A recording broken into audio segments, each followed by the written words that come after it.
Billy Corgan has had a lot of feuds over the course of his career, and I've covered those on my channel. The links are down below. Now, typically these feuds are with other musicians or bands, but in 2014 Corgan found himself locked in a war of words with a news network. That's what we're going to discuss in today's video.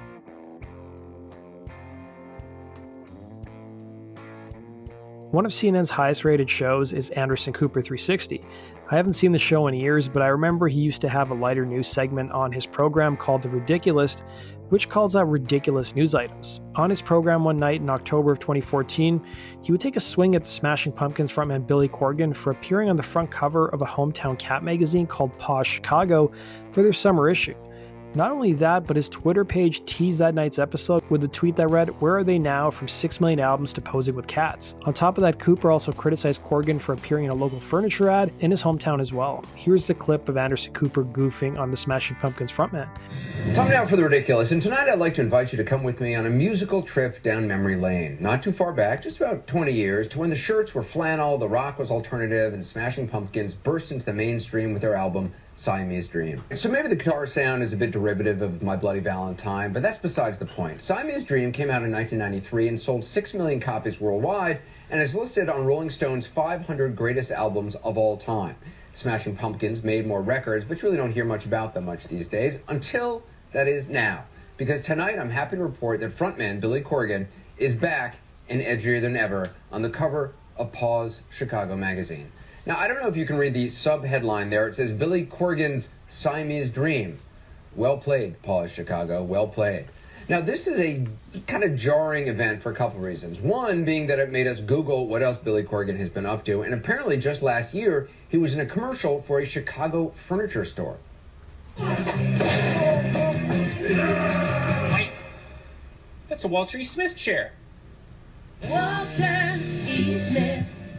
So perhaps Billy Corgan is, I don't know, offers alternative rocker, but I think maybe there's more to this. Maybe he's being ironic, or maybe when the cool rock stars start doing less rock-starry things, it kind of makes us face our own mortality. See, I want REM to stay just the way I know and love them. I don't want Everybody Hurts to suddenly be used in an excedrin commercial.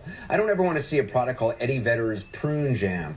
Maybe the internet is the real problem here. There was a time that nobody outside of Chicago would have ever seen the cover of Paws Chicago magazine. To the pinnacles of cool from days gone by, do what you gotta do. You'll always have a rock and roll in our hearts and on the ridiculous.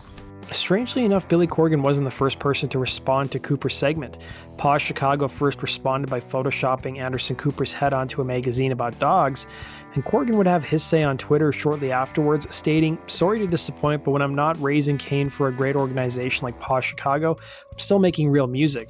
I realize you're too busy being a globalist shill to know the difference."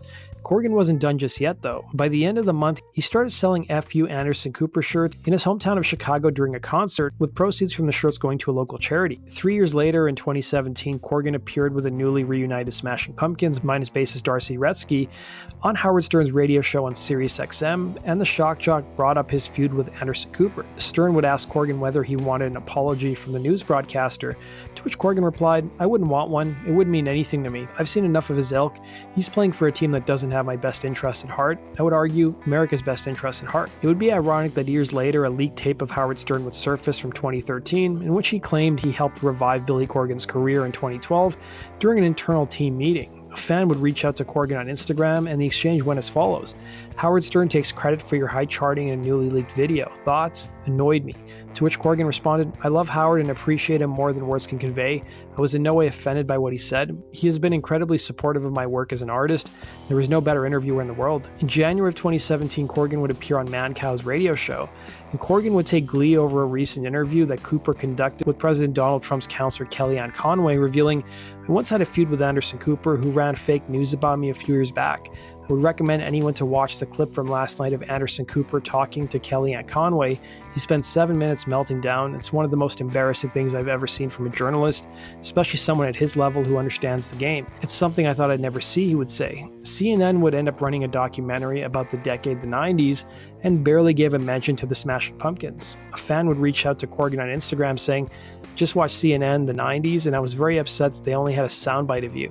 Corgan would respond saying, "It does not surprise me when certain media try to write us out of history or diminish our place in music. If you haven't noticed, it's what they do with routine precision to others. If you were not in their snow globe world," he'd say.